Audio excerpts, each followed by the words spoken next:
Sob, hati-hati dengan syirik. Dosa ini gak ada ampunannya. Sobat muda, ente tahu nggak kalau syirik adalah dosa terbesar yang gak bakal diampuni kalau nggak taubat sebelum mati. Bahkan Allah lebih memilih mengampuni dosa-dosa lain, tapi nggak buat dosa syirik. Syirik itu bukan cuma nyembah berhala. Ada syirik yang sering nggak kita sadari. Mau tahu apa aja? Tonton sampai habis sob, biar ente nggak kejebak dalam dosa besar ini. Seperti biasa sebelum lanjut sob, jangan lupa like, share, dan subscribe. Aktifkan notifikasinya biar nggak ketinggalan video Islami lainnya. Oke sobat muda, nggak usah nunggu notif banking, kita langsung aja gas videonya.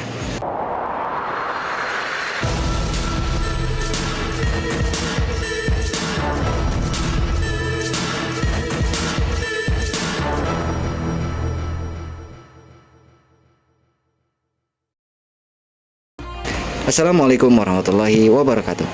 Ente tahu nggak, ada satu dosa yang bikin orang langsung dijamin masuk neraka tanpa hisab paling dalam kalau nggak taubat.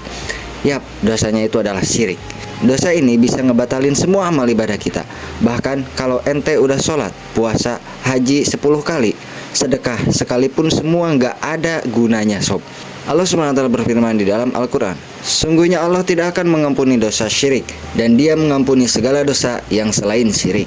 Itu bagi siapa yang dikehendakinya. Quran Surah An-Nisa ayat 48. Wah, bahaya banget kan sob. Yuk kita bahas biar nggak kejebak di dalam dosa syirik. Apa itu syirik? Sobat, syirik itu menyekutukan Allah dengan sesuatu. Artinya, ente menganggap ada yang selepel sama Allah dalam hal kekuasaan, ibadah, atau hukum.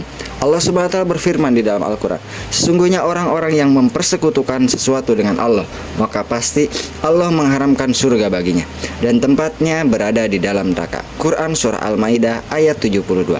Ada dua jenis syirik sob, syirik besar dan syirik kecil. Syirik besar yaitu syirik akbar, dosa yang langsung bikin ente keluar dari Islam. Ini beberapa contohnya. Yang pertama, menyembah berhala, pohon keramat, kuburan, patung, dan lain-lain. Yang kedua, percaya ada yang bisa ngatur selain Allah, dukun, ramalan, dan lain-lain. Yang ketiga, memohon pertolongan selain kepada Allah dengan keyakinan bisa memberi manfaat atau madarat, seperti minta tolong kepada jin, setan, iblis, dan lain sebagainya. Yang kedua, syirik kecil, yaitu syirik asgor, dosa besar yang bikin ibadah ente sia-sia sob. Ini beberapa contohnya sob. Yang pertama, ria, pamer ibadah, pengen dipuji.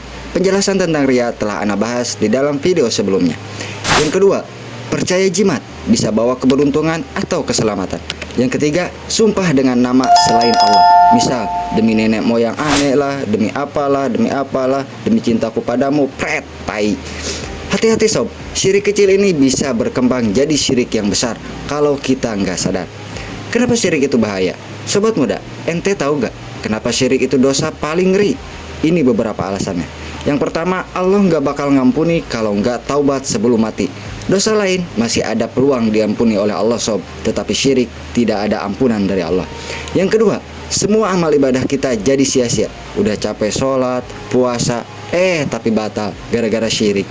Yang ketiga, langsung masuk neraka tanpa dihisab, tanpa diadili, tanpa diperhitungkan oleh Allah SWT.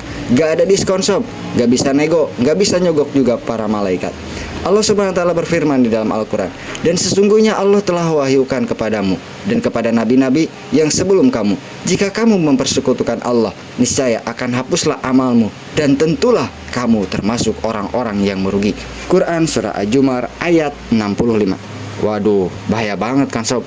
Makanya ente harus benar-benar jauhi syirik. Buang ke laut syiriknya, jangan tanggung-tanggung. Contoh syirik yang sering kita nggak sadari. Sobat muda, ada beberapa bentuk syirik yang sering nggak kita sadari. Ini dia sob. Yang pertama, percaya ramalan, zodiak, primbon, kartu tarot, dan lain-lain. Itu termasuk ke dalam syirik. Yang kedua, minta ke dukun atau orang pintar.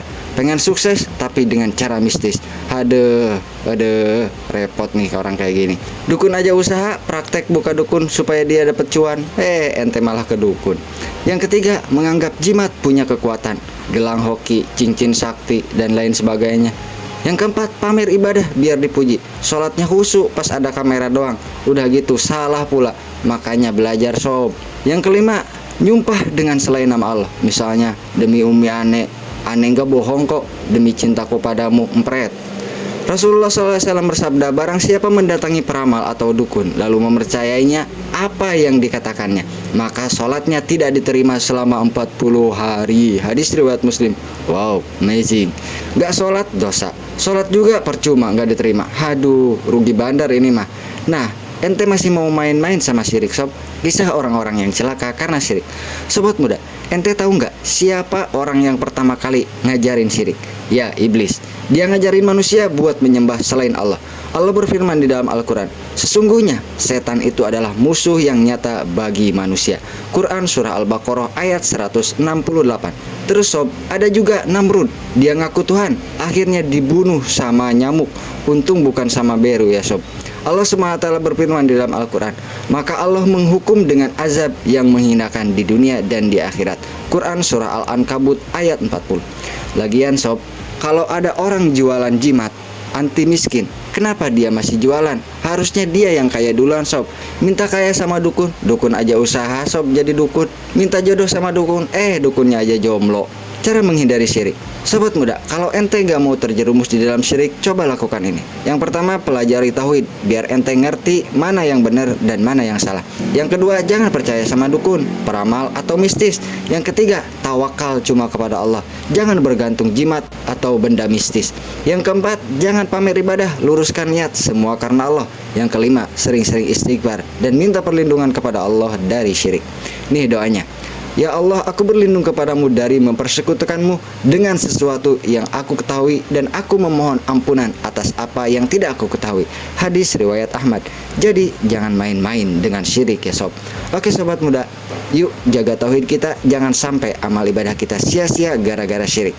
Kalau video ini bermanfaat, jangan lupa share ke teman-teman ente biar makin banyak yang ngerti. Dan pastinya subscribe biar gak ketinggalan konten Islami seru lainnya. Sampai jumpa di video berikutnya sob. Assalamualaikum warahmatullahi wabarakatuh.